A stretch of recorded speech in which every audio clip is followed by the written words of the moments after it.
Good morning, gamers.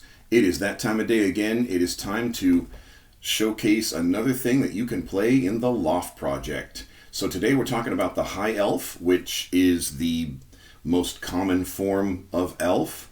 And just as the lore expanded for our favorite game over the years with many kinds of elves, it's going to do that here too. But we got to start with the starter elf. Actually, really, we started a few videos ago with the drow because they kind of came first in the alphabetical order. We're kind of going through the old school essentials advanced in alphabetical order right now. So drow are elves. And speaking of elves, before I forget, for drow and the high elves and any other elves we cover in the future, there is an old school rule that Old School Adventures doesn't, Essentials, Old School Essentials, links in the doodly-doo down below by a really cool game company, Necrotic Gnome at necroticgnome.com. But the elves, all the way back to first edition advanced, they had a 90% resistance to sleep and charm. I think even today, if you play the 5th edition version of our favorite game, elves have like advantage on saves versus charm or something like that, and immune to being magically put to sleep. But now, in addition to this 90% resistance to sleep and charm, even if that failed, the elf would still get the regular saving throw as a backup. So to really be charmed, the elf would have to fail both their 90% resistance and the regular saving throw that just any character would get. How often did this happen? Often enough.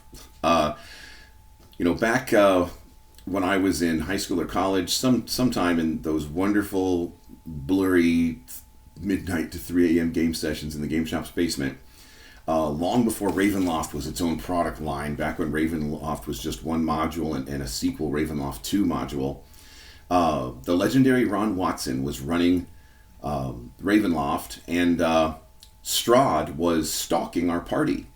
And he would kind of pick off straggly little party members.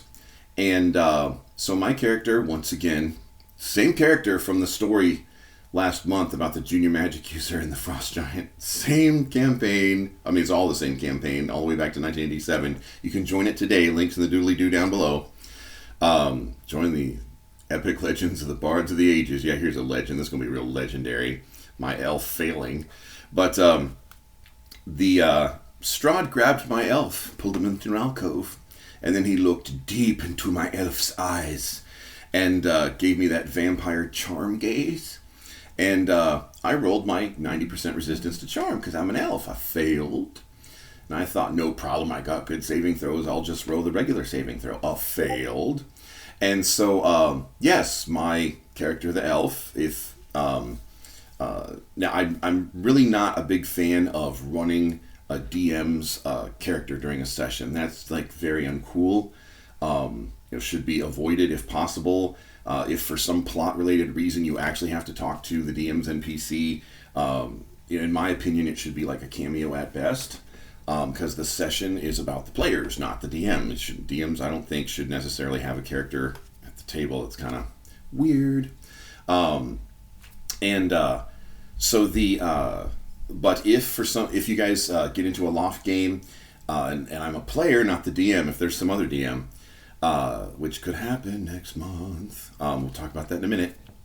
But yeah, you could meet my character. Anyway, he from when I was a kid, he's an elf. He's still young because elves take that long to age. That's a good thing about elves. They live about 1,000 years, and they're young all the way up until right before they're going to die. So when an elf is going to die of old age, because all of a sudden they look old, like all the years are catching up to them. But anyway, so Strahd, he commanded my elf to work for him and sabotage the party. And so, so my elf kept polymorphing himself into a bat, and then jumping out at the party and... he was polymorphing into a bat to get away. That was it. Because I didn't want the party to realize it was me. So I would pull my cloak up and I would appear as this cloaked figure. And I'd jump out at the party and cast some big AoE spell. I think Cone of Cold. I nailed them all with Cone of Cold pretty well. Or Lightning Bolt or something. And then I'd turn into a bat and fly away. And they were... and I would be jumping out I would sneak away. And nothing on the map would attack me because I was working for Strahd. So I would sneak away, come around, jump out at the party, hit and run tactics, because I was weenie compared to the party. I was like one of the lowest level people, and there's no way that one player character is going to like take on the whole part. But I harassed them, and I took out a lot of their hit points and made them waste spells on me and stuff. And nobody knew. And after the adventure was finally over, and Strahd was defeated for then. Because, I am defeated for now, but he's back. He's Strahd. He's like immortal. He can't truly die. Actually, at the GEA game day the other day, there was a guy who was telling me a horror story about a DM that this guy rolled 3 natural 20s in a row on Strahd, and during a Ravenloft type story. And the DM just said, "Oh, you just can't kill Strahd. You just can't." And I'm like, "What do you mean you can't kill him? He's been killed lots of times. Strahd is like used to death by now. It's not that you can't kill Strahd. It's just that he doesn't stay dead. See, you can have your cake and eat it too in D&D very, very, very often. Not always, but most of the time you can have your cake and eat it too. DMs let the players kill Strahd because you can just get him back because he's Strahd." It's, let them have the thrill. Let them have the excitement. I mean, over the years, how many, probably tens of thousands of player parties over the years have probably killed Strahd. Maybe more, I don't know. But, it's a very old thing. But let him kill Strahd, because you'll get him back.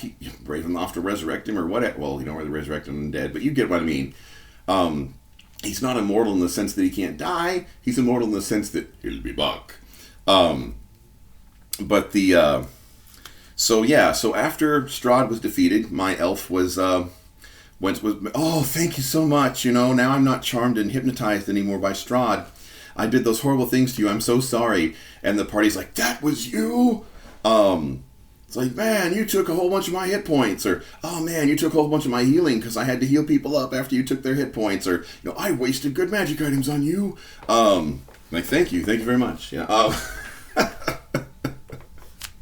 Oh my goodness. So yes, elves, I know it's not in the OSE, but for the LOFT project, elves are 90% resistant to sleep and charm. That includes the drow that we talked about, or future types of elves that we bring up in the future. So elves are, there were DMs back in the day that used to forbid people to play elves because there were entire elven parties. Elves back in the 80s and 90s were what Dragonborn and Tiefling are today.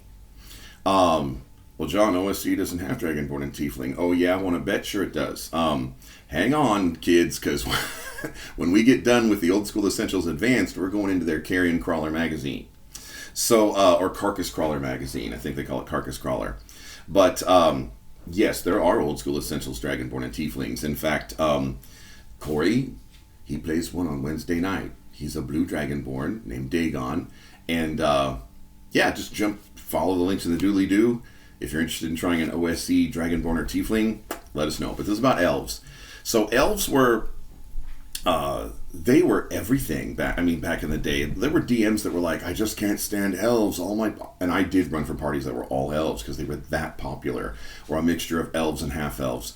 And there were DMs that forbade elves. Just like, "No, I can't take it. They say you play anything except an elf. I'm so sick of them." Now, these days, I actually heard a comment recently like, "Hey, John, does anybody really ever even play an elf? I've never even heard of anybody playing an elf. They're so boring. They're so old." And I'm like, "Oh, yeah. Yeah, elves used to be the sexy. Elves were the sexy that Dragonborn and Tieflings are today in our favorite game."